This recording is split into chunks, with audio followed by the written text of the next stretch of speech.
Hello everyone, welcome to our channel learn with motivation.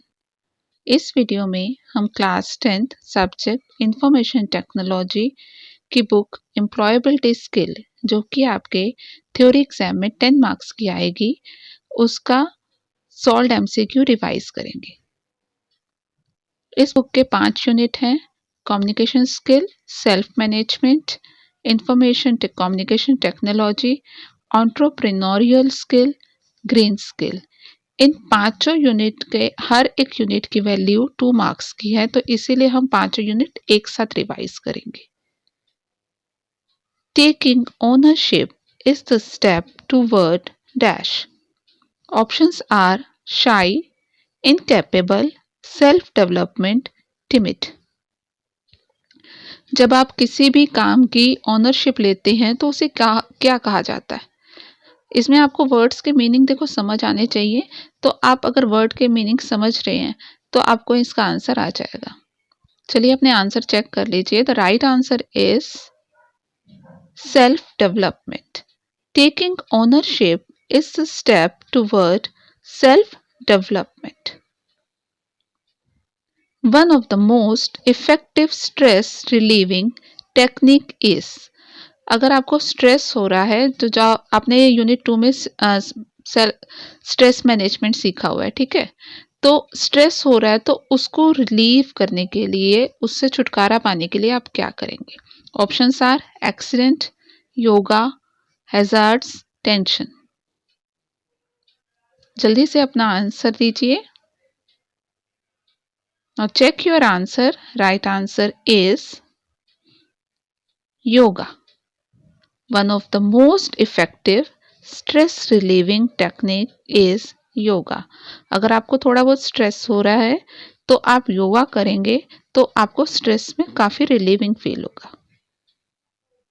What is the term used when you press the left mouse key and move the mouse around? जब आप mouse का left button click करते हैं और उसको drag कर लेते हैं, मतलब खींचते हैं, तो उसे क्या कहा जाता है? हाईलाइटिंग, ड्रैगिंग, सिलेक्टिंग या मूविंग? जल्दी से अपना आंसर कमेंट कीजिए। Now check your answer. Right answer is dragging. Dragging का मतलब होता है खींचना। मूविंग आप नहीं कहेंगे, ड्रैगिंग होता है। कंप्यूटर लैंग्वेज में उसे ड्रैगिंग कहा जाता है। A false belief or opinion about something is called a। जब आपको कोई गलत फहमी होती है तो उसे क्या कहा जाता है? बिलीफ, फेथ, गुडविल या मिथ या मिसकंसेप्शन? जल्दी से अपना आंसर कमेंट कर दीजिए।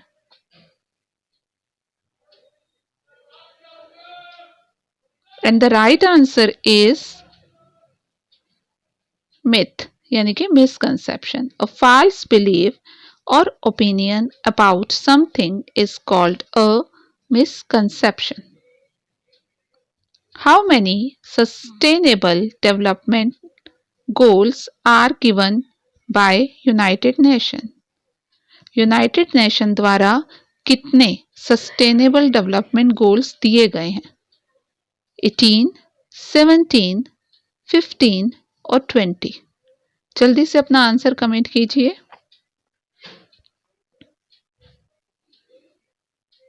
And the right answer is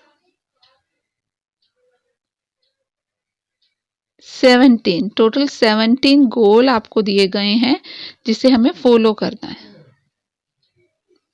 dash can be defined as are emotional, physical, mental and social reaction to any perceived demand or threats. जब भी आप कोई इमोशनल या फिजिकल कोई आपको मतलब कुछ फीलिंग करते हो, ठीक है, तो आप जो मतलब रिएक्शन आपका जो आता है, चाहे वो सोशली है चाहे मेंटली है, उसे क्या कहा जाता है? That is called stress, environment, pollution या population.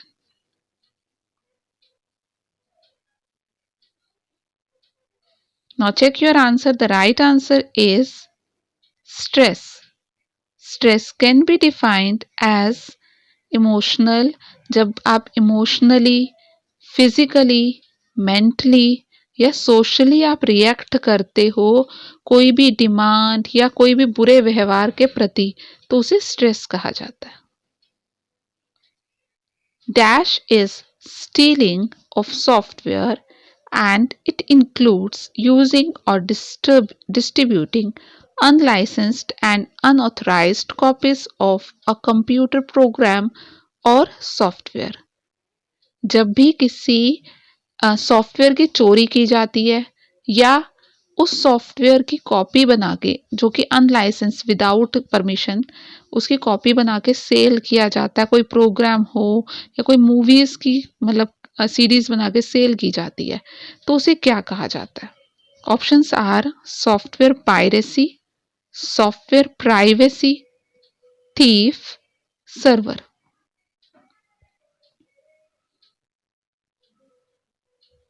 Now check your answer.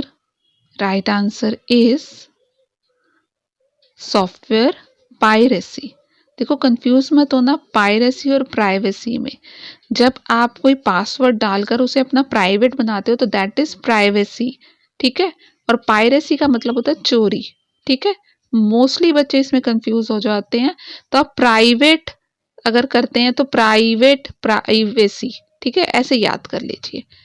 Software piracy is stealing of software and it includes using or distributing unlicensed and unauthorized copies of a computer program or software. ये software piracy की define भी आप आए exam में तो ये लिख सकते हैं, क्योंकि इस मतलब पूरे आपकी जो बुक है एम्प्लॉयबिलिटी स्किल, इसमें 1 मार्क्स और 2 मार्क्स के क्वेश्चन एग्जाम में आते हैं. 1 मार्क्स में फिलअप एमसीक्यू आते हैं, 2 मार्क्स में आपको क्वेश्चन आंसर आते हैं. तो अगर आपको डिफाइन आती है सॉफ्टवेयर पायरेसी की तो आप ये डिफाइन भी लिख सकते हैं. Which one of the following is a part of paragraph. इसमें से कौन सा मतलब पैराग्राफ का एक पार्ट है? आपको पार्ट ऑफ पैराग्राफ करवाए हुआ है ऑलरेडी कम्युनिकेशन वाले वीडियो में, तो चेक कर लीजिए. Concluding sentence, supporting detail, topic sentence, all of the above. Now check your answer. Right answer is all of the above. जी हाँ, देखो कोई भी पैराग्राफ होगा उसमें पहले टॉपिक लिखोगे, फिर सेंटेंस स्टार्ट करोगे, फिर उसको सपोर्टिंग डिटेल दोगे, फिर उसको पहले इंट्रोडक्शन आएगा, फिर सपोर्टिंग डिटेल आएगी, फिर कंक्लूड करोगे, है ना. तो ये सभी क्या है? Part of paragraph. Stress generated by peer pressure. Peer मतलब फ्रेंड्स, ठीक है. तो peer pressure fall in which category. इसमें से कौन सी कैटेगरी का वो प्रेशर होता है? मेंटल, सोशल, रूरल या financial.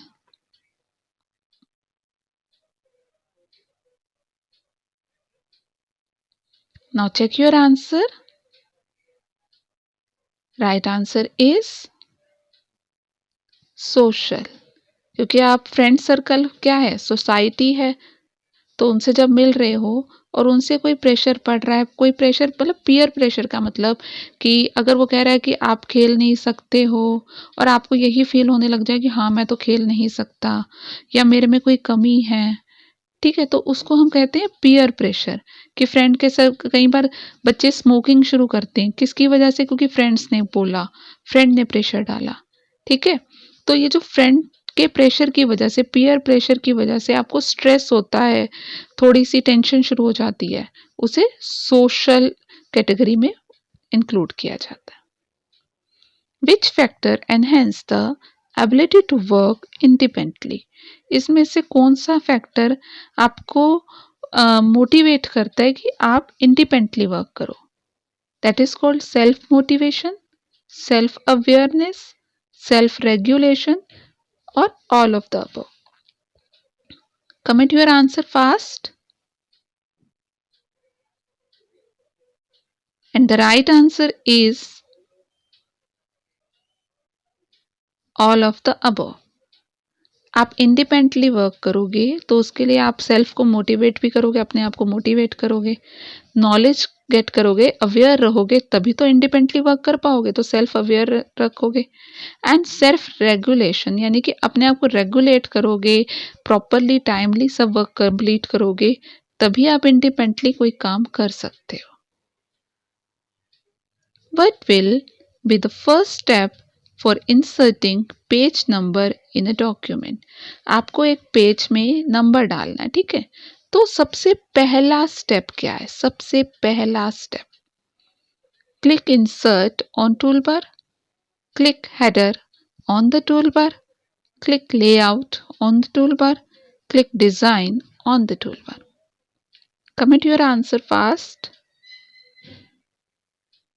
And the right answer is insert. Insert करना है तो पहले insert टैब में जाएंगे ना. Next one. A business in which both product and services are offered is called. एक ऐसा बिजनेस जिसमें कि आपको प्रोडक्ट भी दिया जा रहा है और सर्विस भी दी जा रही है, उसे क्या कहेंगे?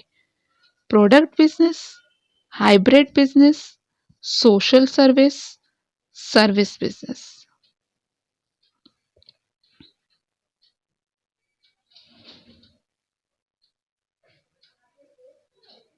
चलिए चेक कर लीजिए, right answer is hybrid business. Part of environment where life is possible. आपने अर्थ के पार्ट तो करे ही हुए हैं ना, तो वो कौन से अर्थ के पार्ट में लाइफ होती है? Space, atmosphere, lithosphere, hydrosphere. Memorise करो, साइंस में पढ़ा हुआ है। Okay, then check your answer. Right answer is lithosphere. Lithosphere में ही लोग रहते हैं ना, जमीन पर रहते हैं। हाइड्रोस्फीयर क्या हुआ? हाइड्रोस्फीयर पानी, तो पानी के अंदर हमारी लाइफ नहीं है। अगर हम एनवायरनमेंट की बात कर रहे हैं तो टोटल एनवायरनमेंट में ज़्यादा मैक्सिमम आप कहोगे पानी में भी रहते हैं, एटमॉस्फेयर यानी कि हवा में भी रहते हैं, तो लिथोस्फीयर में लाइफ को पॉसिबल माना गया। And dash includes all of the living things, plants, animal and organism in a given area, interacting with each other and also with their non-living environment, weather, earth, sun, soil, climate and atmosphere. Options are greenery, pollution, ecosystem, none of these. इनमें से मतलब जब living thing, non living thing, उन सबको एक साथ क्या बोला जाता है? जब वो आपस में इंटरेक्ट कर रही होती है तो उसे क्या कहा जाता है? Comment your answer fast. Right answer is ecosystem. ये इकोसिस्टम की डिफाइन भी है। And ecosystem includes all of the living things, plants, animals, and organisms in a given area, interacting with each other and also with their non-living environments, weather, earth, sun, soil, climate, and atmosphere. Next question is, dash communication is the use of body language, gestures, and facial expression to convey the information to other. वो कौन सी communication है जिसमें कि body language और face के या body के gesture से आप आपस में बात करते हैं? That is called non verbal communication, verbal communication, picture communication, none of this. Comment your answer fast. And the right answer is non verbal communication, क्योंकि वर्बल में तो आपको पता है कि बातें होंगी और पिक्चर में तो पिक्चर दिखाकर बात होती है।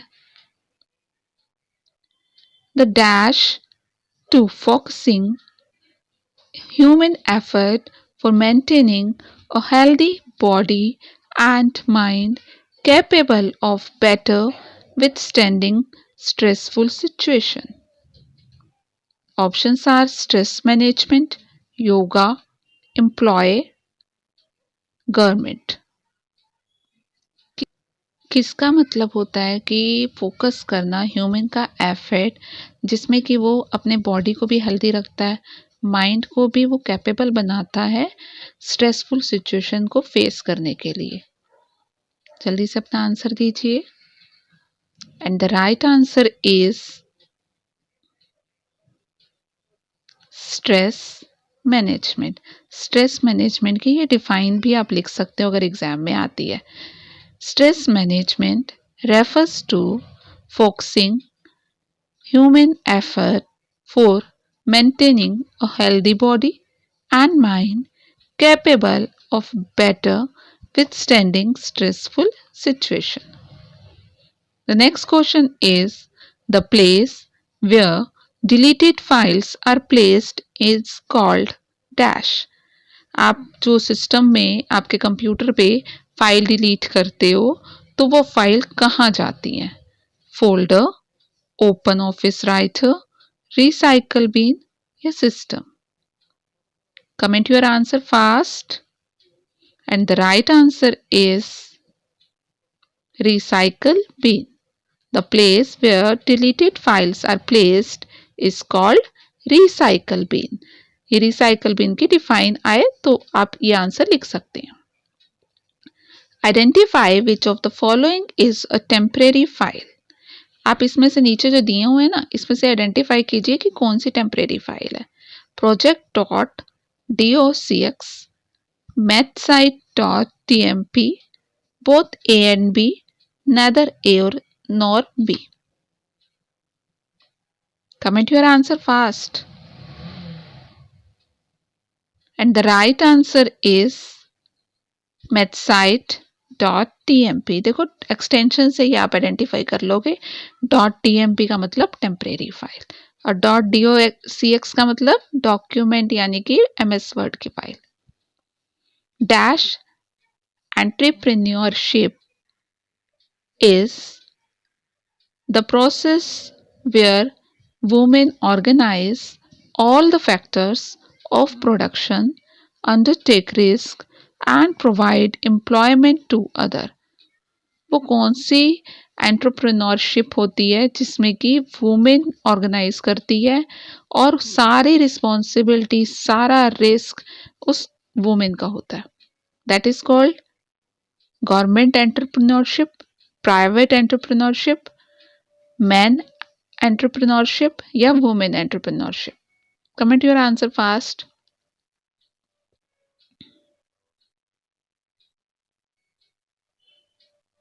And the right answer is women entrepreneurship. Green economy as biological economy that is concerned with dash। Green economy या बायोलॉजिकल इकोनॉमी किससे कंसर्न करती है? Renewable energy, clean transportation, land management, all of the above. Comment your answer fast. And the right answer is fast। हाँ जी, right answer है all of the above.